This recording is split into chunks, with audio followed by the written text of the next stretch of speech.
Director of Ties and Knots, and he's rocking the socks. Good morning to you, Akil Andrews. Good morning. How are you doing this morning? I am good, and how about you? So far, so good. Tell me a little bit about Ties and Knots. Okay, so Ties and Nuts is a male accessory line that was formed in 2018. So I do the sale of ties, socks, tie-pins, cufflinks, everything gentlemanly, right? And this year I'm going to celebrate my fifth year in business with Ties and Nuts. All right, nice. And you decided, well, this year you're joining the World Down Syndrome Day call with us, not Mm-hmm. for us, and you're rocking your socks. Yes. Tell me about the Rock Your Socks campaign.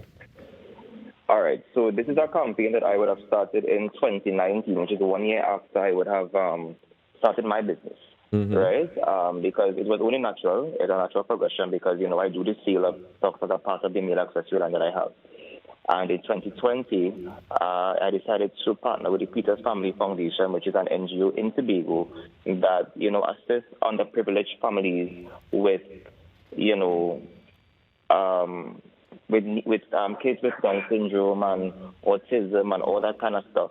All right, so I decided to partner with them so I could sort of give back, and it has been now 4 years since. Well, 3 years since. What have you been able to accomplish in those 3 years in terms of that partnership and giving back?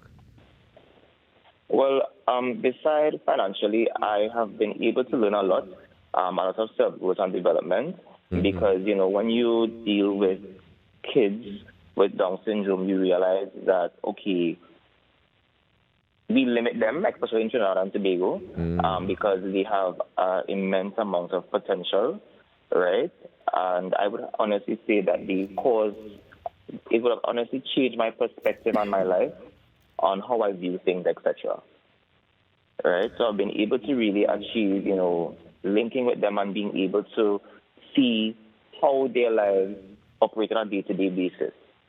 Yeah. So yeah. Tell me one of the things that you would have learned in terms of just observing them and being able to work with them, and what are some of the things that you would have learned along the way? All right. One of the things that struck me was, well, in 2020, I would have worked with Jeremy Peters, right? Jeremy is his family is the one that founded the Peters Family Foundation. Jeremy is now in his 30s and Jeremy is non-verbal, right? And in 2022, which was last year, I would have done some work with a young lady named Gabrielle Woods. Gabrielle is possibly like a preteen, right? And, when I would have interacted with Jeremy, it was more so I boxed everybody with Down syndrome into that because, as I said, he is nonverbal. But when I met with Gabby, I realized that, okay, she's probably one of the most sassiest young ladies I've ever met, very outspoken, very intelligent. So she and Jeremy, they are different. Jeremy, Yeah. obviously, as I said, he's nonverbal, so he's more quiet. Gabby is more outgoing. But I think that happened with Gabby and Jeremy because of the generational difference.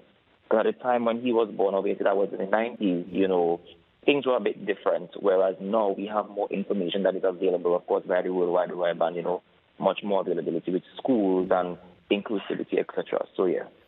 Yeah. So I mean, it sounds also like there's a range of possible outcomes when it comes to Down syndrome in terms of how people react and how people are affected by it. Yes, I think that the world is changing now. I was just listening to Red 96 yesterday, actually, with the Down syndrome. I can't remember his name, but I think he's probably the president of the Down syndrome family network in Trinidad and Tobago. I think he said he has a son. His son is 24, and his son is actually working at Aeropost. And then he had another young lady with him who is now a model. I know that he said they had other persons working in Trinidad and Tobago. Somebody's working at Scotiabank, So I also know that there are other persons working at the Ministry of Gender and that kind of thing. So I believe that the world is now opening up a whole lot more, especially here in Trinidad and Tobago. So, this is a cause that I wanted to champion too because, to include them and, to be with them, as the theme says, with us, not for us. All right. Well, it sounds like you're doing the work that's absolutely necessary, and I want to commend you on it. Has the Rock Your Thank you. Socks campaign been able to bring any further awareness to your cause?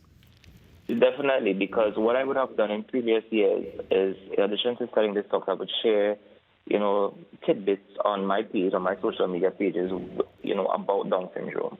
So definitely it's all about raising awareness. It's not just about wearing the funky socks and just having it as a fashion statement, but it's also about the awareness that comes with it and paying homage to them, because there is a place in the world for them. So definitely greater, awareness has been raised. I have definitely been able to champion it, especially in the Tobago space. All right, Akil. Well, I want to thank you very much for joining us this morning and for continuing to do the work that you're doing. We definitely appreciate the support, and we definitely appreciate the initiative that you've taken so far. Continue to do the great work. Thank you very much. No problem. Enjoy the rest of your day. All right, then. Yes, you too. Thanks. All right, take care.